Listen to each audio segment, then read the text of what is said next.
जी, बहन सपना रानी पटना सिटी से हैं।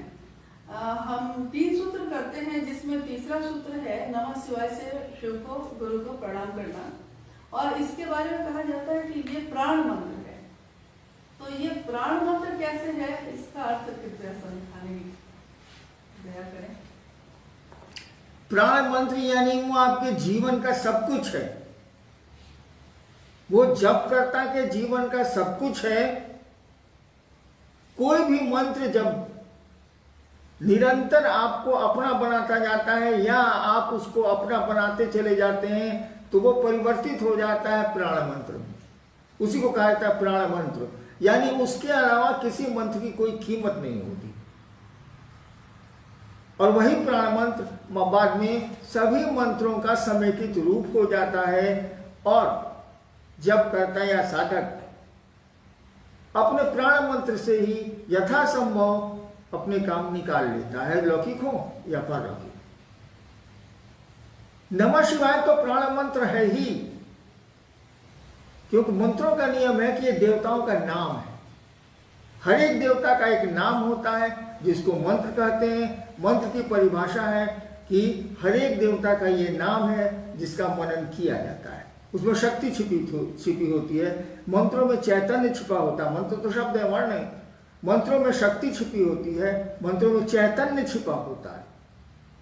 शब्दों में अर्थ छिपा होता है, चैतन्य छिपा होता है। आप किसी को गाली दे दीजिए, ये तो शब्द है, लेकिन इसके परिणाम बड़े बुरे होंगे। देखिए, उस मंत्र के, उस गाली के चैतन्य को वो आदमी जानता है, इसलिए लाठी लेके आपके ऊपर पड़ गया। अगर मंत्र के चैतन्य को नहीं जानता, मंत्र के अर्थ को नहीं जानता, कोई प्रभाव नहीं पड़ता। ठीक उसी तरह से हर एक मंत्र का एक देवता होता है, देवताओं का नाम है, शक्तियों का नाम है। और उल्टा हर एक नाम का एक देवता, हर एक नाम का एक देवता होता है, हर एक देवता का एक नाम होता है। मंत्र देवताओं के नाम है, उनके बीच में, उनके स्वरूप में शक्ति छिपी होती है, चैतन्य छिपा होता है, अर्थ छिपा होता है। कोई भी मंत्र जो आपको बहुत ऊपर खींचता है, जितनी उसकी सीमा, उस देवता की सीमा, मंत्र उतनी ही दूर तक ले जा सकते हैं जितनी दूर तक उस देवता के, मंत्र के देवता की सीमा है, उसके ऊपर नहीं ले जा सकते। नमः शिवाय तो शिव का मंत्र, वो तो महेश्वर है, ईश्वर है। तो हमने कहा कि नमः शिवाय प्राण मंत्र है, ये आपको शिव तक ले जाता है। ये शिव का मंत्र है, शिव से जुड़ा हुआ है। तो शिव से जुड़ा हुआ है, यानी सबसे बड़ी सत्ता से जुड़ा हुआ है, तो मंत्र तो बड़ा होगा ही, महामंत्र होगा ही, मंत्रों का राजा होगा ही। और इसी को प्राण मंत्र भी बनाना चाहिए, क्योंकि शास्त्र बहुत पहले से कह रहे हैं कि नमः शिवाय प्राण मंत्र है। इसको अपने प्राण में समेटो, अपने प्राण के चारों ओर इसको लाओ, इसका जप करो, इसका मनन करो। मंत्र का मनन होता है, मन जिसको बार बार दोहराए, मनन होता है। जी, भाई आर.के. दुबे जी हैं सूरत, गुजरात से। इन्होंने कहा है कि एक आपके जीवन में लिखी हुई एक पुस्तक अनमिल आखर इनको प्राप्त हुई। इसमें उस पुस्तक का जो शीर्षक है, मतलब उस पुस्तक का जो नाम है अनमिल आखर, इस शब्द का अर्थ क्या है? सीधा है, अनमिल, जो मेल नहीं खाता है। अनमिल अवधि भाषा है। अनमिल, जो मेल नहीं खाता, बिना मेल के है। आखर माने अक्षर, अक्षर को अवधि भाषा में कहा जाता है आखर। अनमिल आखर, ऐसे अक्षर हैं, ऐसे वर्ण हैं जो मेल नहीं खाते। आदमी को लगेगा कि उटपटांग है ये सब कुछ। इसको कहते हैं अनमिल आखर, यानी अक्षर बेमेल।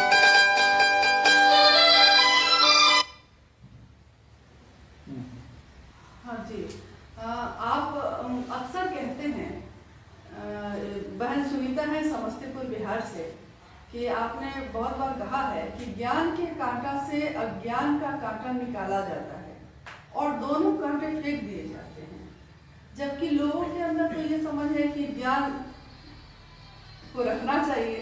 तो ये ज्ञान क्या है और क्यों उसको फेंक देना चाहिए? मैं 71 साल का हो गया हूँ। मेरे घर में भी, परिवार में भी बड़े पढ़े लिखे लोग रहे हैं।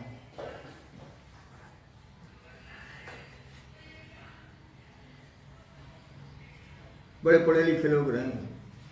मैंने देखा है कि उनका ज्ञान उनके लिए कांटा बन गया है, कंटक हो गया है, और बाकी चीजें तो धीरे धीरे आपको आपकी खत्म हो सकती हैं। जैसे पहलवानी का शौक बहुत दिनों तक नहीं चलेगा, क्योंकि बाद में गठिया हो जाता है, रोग हो जाते हैं शरीर से। फिर मैंने एक बहुत बड़े पहलवान से मैं मिला, आया था मुझसे मिलने, बेचारा सीढ़ियों पर नहीं उतर पाया, मैंने पकड़ के दूसरों से उनको सीढ़ियों पर उतरवाया। क्या स्थिति, इतना बलशाली आदमी अपने जमाने का, क्या हो गया। व्यक्ति की सुंदरता कितने दिन, उम्र ढलेगी, सुंदरता खत्म। लेकिन ज्ञान की जो पकड़ है ना, वो नहीं खत्म होती है, अंत अंत तक रह जाती है। जो ज्ञानी है वो अंत अंत तक आपको ज्ञान बगाड़ेगा और आपकी सुनेगा ही नहीं। इसीलिए ज्ञान के कांटे से अज्ञानता तो और बुरी चीज है, ज्ञान के कांटे से अज्ञानता का कांटा निकाला जाता होगा। आपने देखा हो या नहीं देखा हो, देहात में जब लोग पांव पैदल चलते थे और बबूल वगैरह का कांटा पांव में गड़ जाता था, तो दूसरे बबूल के कांटे से उस कांटे को निकाला जाता था। आप पॉकेट में रख लीजिएगा, पॉकेट में रखिएगा तो जिससे निकालें वो गड़ेगा, यानी दोनों कांटे फेंक दिए जाते थे।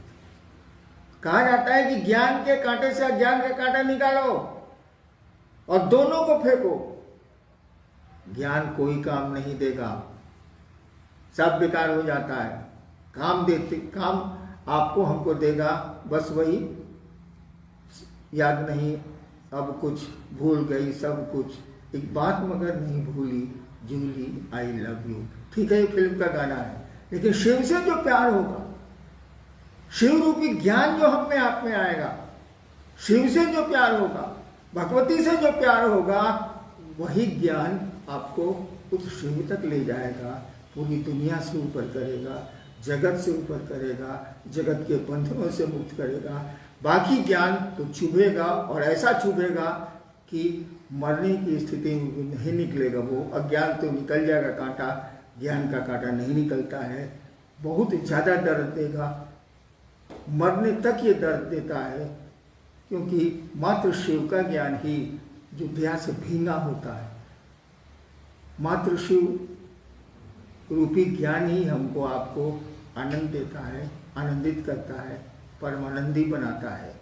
कि आपके निर्देश में लगातार पर्यावरण संरक्षण पे हम सभी शिवसे से भी इसमें अपनी भूमिका निभा रहे हैं। और आगे इसी महीने में 17 जून को दीदी नीलाबानन जी की पुण्यतिथि भी है, उसके अगले महीने में उनकी जन्म तिथि भी है। और पिछले वर्ष हम लोगों ने उनके जन्म पे यानी कि 27 जुलाई को एक सप्ताह का वृक्षारोपण कार्यक्रम चलाया था। लेकिन अब दुनिया की स्थिति दूसरी है इस वर्ष, क्योंकि हम समूह में नहीं निकल सकते, वृक्षारोपण के लिए सामूहिक प्रयास नहीं कर सकते।